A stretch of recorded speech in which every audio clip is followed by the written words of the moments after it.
سورہ کہف بھی مشہور سورت ہے جو پڑھی جاتی ہے. نبی صلی اللہ علیہ وسلم نے فرمایا جو سورہ کہف کی جمعے کو تلاوت کرے گا, جمعے کی رات کو بھی کر سکتے ہیں تلاوت, ایک روایت میں جمعے کی رات کا بھی تذکرہ ہے, تو آپ نے فرمایا کہ وہ دجال کے فتنے سے محفوظ رہے گا. کہف عربی میں کہتے ہیں غار کو. اس میں دو بلکہ تین واقعات ہیں, دو تو بڑے ہی دلچسپ ہیں. پچھلی قوموں میں چند نوجوان تھے جو ایمان لے کر آئے, جو کیا کیا انہوں نے, لیکن جس ملک میں وہ رہتے تھے وہاں کا بادشاہ بڑا ظالم تھا, وہ ایمان والوں کو زندہ رہنے نہیں دیتا تھا. تو ان نوجوانوں نے مل کے یہ کہا کہ ہم یہاں رہ کر اپنے ایمان کی حفاظت نہیں کر سکتے, ایمان ظاہر کریں گے یہ ہمیں مار دیں گے, تو ہم اس ملک کو چھوڑ کر کہیں نکلتے ہیں. یہ بڑی قربانی ہوتی ہے اپنا ملک چھوڑ دینا اللہ کے لیے. ہمیں چھوڑنے کی ضرورت اس لیے نہیں ہے کہ ہم چھوڑ کے جائیں گے کہاں, یہ بڑا مسئلہ ہے نا. تو ہم یہیں رہ کے دین پر عمل کریں, اور الحمدللہ اللہ کا شکر ہے اتنا ہے کہ جو کرنا چاہے تو عمل کر سکتا ہے. تو انہوں نے کہا کہ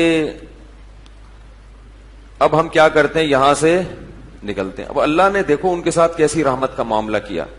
اصل میں یہود و نصارہ اس واقعے کو جانتے تھے, تو وہ نبی کی نبوت کا امتحان لے کے لیے انہوں نے نبی سے یہ واقعہ پوچھا کہ اصحاب کہف کا کیا واقعہ ہے. یہود و نصارہ تو جانتے تھے, ان کی آسمانی کتابوں میں بھی تھا, تاریخ سے بھی نقل ہوتا چلا آ رہا تھا نا, بڑا دلچسپ واقعہ تھا. تو یہ چیزیں تو پھر سینہ بسینہ نقل ہوتی ہیں, لیکن یہ واقعات مشہور تھے مدینہ میں جہاں یہود و نصارہ رہتے تھے. اہل مکہ کو ان چیزوں کا علم نہیں تھا, تو انہوں نے نبی کا امتحان لینے کے لیے پوچھا کہ اصحاب کہف کا کیا واقعہ ہے. تو اس پر اللہ تعالیٰ نے سورہ کہف نازل کی اور بتایا انہم فتیۃ آمنوا بربہم, چند نوجوان تھے جو اپنے رب پر ایمان لائے.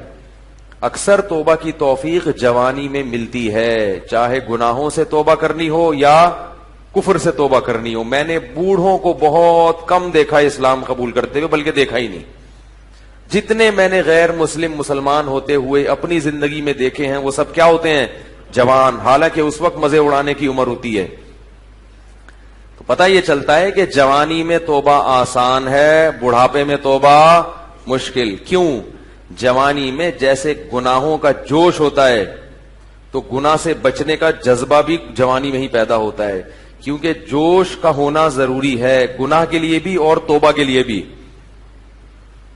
کیا ہو گیا بھائی, ایک آگ بھڑکتی ہو نا جسم میں, گناہ کی بھی آگ بھڑکتی ہے اور گناہ سے توبہ کے لیے بھی جذبہ چاہیے. بڑھاپے میں جذبات کیا ہو جاتے ہیں, ٹھنڈے, نہ گناہ کا وہ جذبہ رہتا ہے اور نہ گناہ سے توبہ کا وہ جذبہ رہتا ہے, لہذا نیوٹرل ہو جاتا ہے. بس جس حال میں جوانی گزاری اسی میں رہتا ہے, کہتا ہے چھوڑو اب کیا توبہ کرنی, بس آرام سے مجھے زندگی گزارنے دو, مرنے دو آرام سے, چاہے وہ کفر کافر ہو یا گناہگار ہو.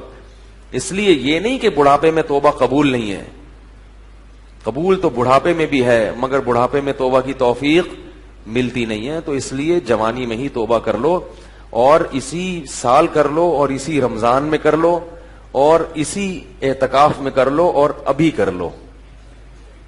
شیطان کہے گا کل عید کے بعد کروں گا, پہلے 2-4 فلمیں دیکھوں گا عید کے بعد جو نئی ریلیز ہوں گی ہیں, اور پھر جو ساری مستیاں اپنی پوری کروں گا, نکالوں گا, مزے اڑاؤں گا, پھر کیا کروں گا, تسلی سے آخر میں توبہ کر لوں گا. جس نے یہ سوچ کے توبہ کو ڈیلے کیا, مؤخر کیا, اس سے بڑا بے وقوف دنیا میں کوئی نہیں ہے. ایسا نہیں ہوتا, کرنی ہے تو کرو ابھی. اللہ تعالیٰ توبہ کی توفیق دے. آج رات اٹھ کے نا اللہ سے خوب گڑ گڑا کے مانگے, اللہ جتنے گناہ تھے ہم نے چھوڑ دیے, بس ہمت کرو, ہمت کے بغیر دنیا میں کچھ بھی نہیں ہوتا. تو ان نوجوانوں نے کیا کہا, بھائی ہمت کرتے ہیں. فتیہ, قرآن کیا کہہ رہے ہیں, نوجوان تھے. فتن کی جمع فتیہ آتی ہے. تو انہوں نے کہا کہ بھائی وَإِذِ اعْتَزَلْتُمُوهُمْ وَمَا يَعْبُدُونَ إِلَّا اللَّهَ فَأْوُوا إِلَى الْكَهْفِ, چلو یہاں سے بھاگ کے کسی غار میں پناہ لیتے ہیں, وہاں جا کے سوچیں گے کہ کل کرنا کیا ہے, اگلا پلان کیا. ابھی تو یہاں سے نکلو, یہاں رہ کے کچھ نہیں ہو سکتا. انہیں کیا پتا تھا کہ ان کی اس قربانی پر اللہ ان کو کیسا نوازنے والا ہے. اللہ بڑا شکور ہے. اللہ کا ایک نام ہے شکور. شکور پتہ ہے کسے کہتے ہیں؟ قدردان. آپ تھوڑا کریں اور وہ نوازے بہت زیادہ, اس کو شکور کہتے ہیں. تھوڑی قربانی آپ دو گے مگر وہ نوازے گا بہت زیادہ. اللہ ایسا کرتے ہیں. تو یہ نوجوان نکل کے گئے ہیں اور انہوں نے غار میں کیا کی؟ پناہ لی. وہاں بیٹھ چلے گئے, نیند آ گئی, سو گئے. ان کے ساتھ ان کا کتا بھی تھا. حفاظت کے لیے کتا رکھنا بولو بھائی جائز, بلا وجہ کتا رکھنا حرام ہے. نبی نے فرمایا جس نے بلا وجہ کتا رکھا روزانہ ایک قیرات اس کی نیکیاں کم ہوتی رہیں گی. ایک قیرات پہاڑ کے برابر ہوتا ہے. روزانہ اس کی نیکیاں ضائع ہوتی رہیں گی. اسلام میں کتا پالنا بلا وجہ جائز نہیں ہے. ضرورت کے لیے, شکار کے لیے پال سکتے ہیں.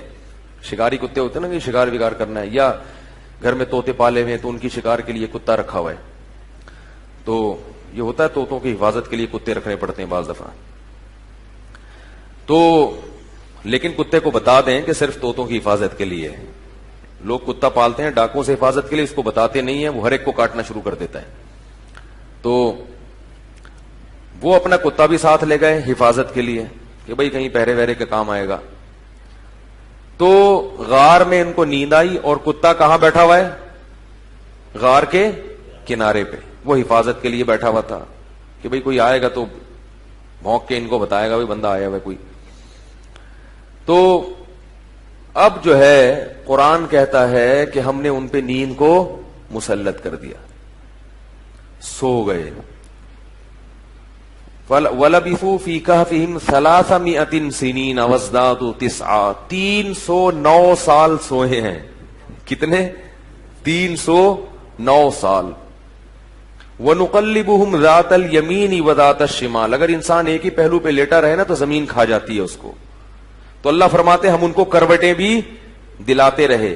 وَتَرَى الشَّمْسَ إِذَا طَلَعَتْ تَزَاوَرُ عَنْ كَهْفِهِمْ ذَاتَ الْيَمِينِ وَذَاتَ الشِّمَالِ وَإِذَا غَرَبَتْ تَقْرِضُهُمْ. جب سورج نکلتا تھا تو وہ بھی کترا کے نکلتا تھا. روشنی جائے گی مگر تیز دھوپ نہیں جائے گی, تاکہ سورج کی جلن, سورج کی کرنیں ان کی اسکن کو خراب نہ کریں. اور اللہ فرماتے ہیں 309 سال تک کتا جس انداز میں بیٹھا رہا ہے, لَوِ اطَّلَعْتَ لَوَلَّيْتَ مِنْهُمْ رُعْبًا وَلَمُلِئْتَ مِنْهُمْ فِرَارًا. وہ کیا ہے؟ لَوِ اطَّلَعْتَ عَلَيْهِمْ لَوَلَّيْتَ مِنْهُمْ فِرَارًا وَلَمُلِئْتَ مِنْهُمْ رُعْبًا. کہ تم اس کتے کو دیکھتے تو روب کی وجہ سے وہاں سے بھاگ جاتے. اللہ نے کتے پر ایسا روب ڈال دیا کہ کوئی بھی اس کے قریب پٹک نہیں سکتا تھا, تاکہ ایسا نہ ہو کہ 309 سال میں ظاہر ہے کتنے لوگ یہاں سے گزریں گے, غار میں جا کے ان کو نقصان نہ پہنچائے. تو کتے کی ایسی وحشت. 309 سال کے بعد اللہ نے ان کو اس دوران کیا ہوا, وہاں حکومت کا کیا ہو گیا, بادشاہ مر گیا, پوری رعایا تبدیل ہو گئی, کوئی نیک بادشاہ آ گیا اس ملک میں جو توحید پرست تھا اور نیک لوگوں کی قدر کرتا تھا. پوری رعایا تبدیل ہو گئی, حکومت تبدیل ہو گئی 309 سال میں. تو یہ 309 سال کے بعد سو کے اٹھے ہیں. اب پریشان ہے کہ یار ہم کتنا سوئے ہیں. کسی نے کہا کہ ہم 24 گھنٹے سوئے ہیں, کسی نے کہا کہ نہیں بھائی آدھا, کیونکہ یہ تو سوچ ہی نہیں سکتے تھے نا اتنے 100 سال تک ہم سوتے رہے. تو ایک نے کہا کہ اللہ ربکم اعلم بما لبثتم, اللہ کو پتا ہے بھائی کتنا سوئے ہیں, چھوڑو اس بحث میں کیا پڑھنا, 24 گھنٹے یا آدھا دن یا ایک دن, چھوڑو کیا کرنا ہے اس بحث. تو ایسا کرو فبعثوا بورقکم هذه الى المدینہ. کیا ہوا بھائی؟ فبعثوا بورقکم هذه الى المدینہ, یہ سکہ رائج الوقت لے کے جاؤ. کیا کرو؟ سکہ رائج الوقت. یہ رائج الوقت میں خود لگا رہا ہوں کیونکہ آج کسی کا نکاح پڑا ہے نا جمعے میں, اس میں لکھا تھا 1,00,000 روپے سکہ رائج الوقت. تو یہ پرانی اصطلاحات پتہ نہیں لوگ کیوں استعمال کرتے ہیں بھائی. تو رائج الوقت ہی ہے اور کیا ہوگا. بیوی رائج الوقت ہے, دولہا رائج الوقت چل رہا ہے, تو سکہ بھی کون سا ہوگا؟ رائج الوقت ہی ہوگا. تو انہوں نے کہا کہ یہ سکے لے کے جاؤ, کرنسی لے کے جاؤ. فَلْيَنْظُرْ أَيُّهَا أَزْكَىٰ طَعَامًا, اور دیکھ کر آؤ کون سا پاکیزہ کھانا ہے، کیونکہ غیر مسلم ریاست ہے، حلال ملنا، اس سے پتہ چلتا ہے کہ غیر مسلم اسٹیٹ میں رہنا بڑا مشکل کام ہے. لوگ یورپ امریکہ میں جا کے جو آئے کھا لیتے، کہتے بسم اللہ پڑھ کے کھا لو، یہاں کیا حلال حرام، اتنا مشکل کام ہے. نہیں نہیں نہیں نہیں، آپ کو تحقیق کرنی پڑے گی.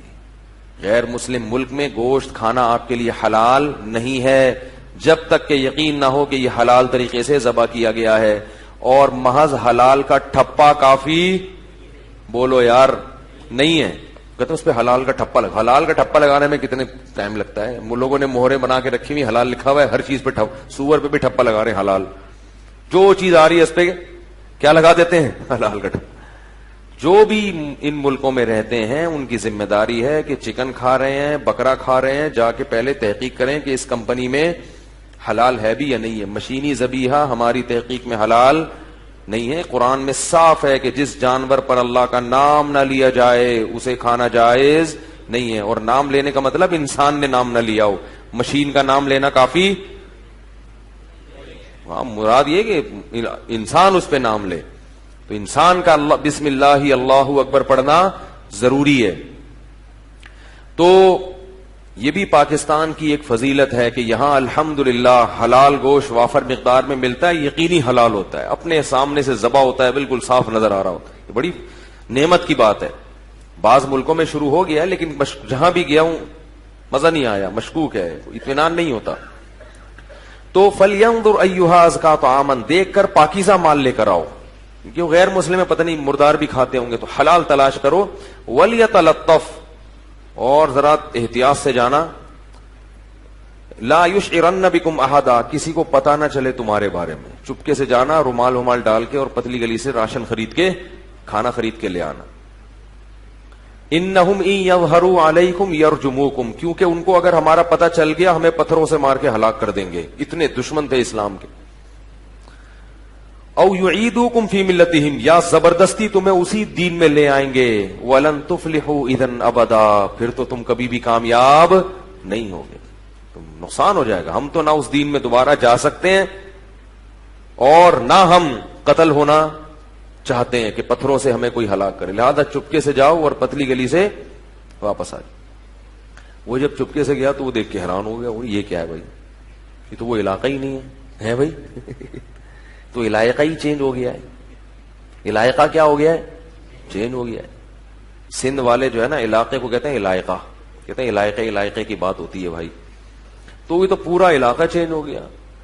تو وہ حیران کہ وہ بادشاہ کہاں ہیں. انہوں نے کہا کہ وہ بادشاہ تو بھائی 300 سال پرانی بات ہے، اس کے زمانے کی تو ٹرینیں بند ہو گئی ہیں، کون سے بادشاہ کی بات کر رہے ہیں. اس نے کہا بھائی وہ بادشاہ. انہوں نے کہا بھائی وہ پرانے زمانے کا قصہ ہے. انہوں نے پھر وہ کرنسی دکھائی. انہوں نے کہا یہ کرنسی تو 300 سال پہلے اسٹیٹ بینک نے پابندی لگا دی تھی، یہ کون سی کرنسی لے کے گھوم رہے ہو.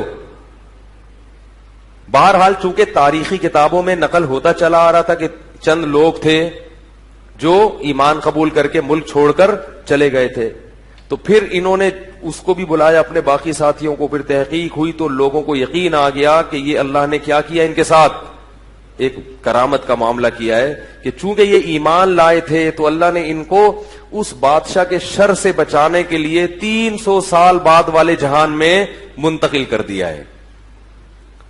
تو اب لوگ ان کے عقیدت سے ہاتھ پاؤں چومنے لگے اور وہ بڑا ان کی جو ہے نا عقیدت اور محبت کرنے لگے. اور ان کے انتقال کے بعد وہاں انہوں نے لوگوں نے ایک مسجد بنائی اللہ کو یاد رکھنے کے لیے. تو یہ مختصر واقعہ قرآن نے اصحاب کہف کا بیان کیا ہے.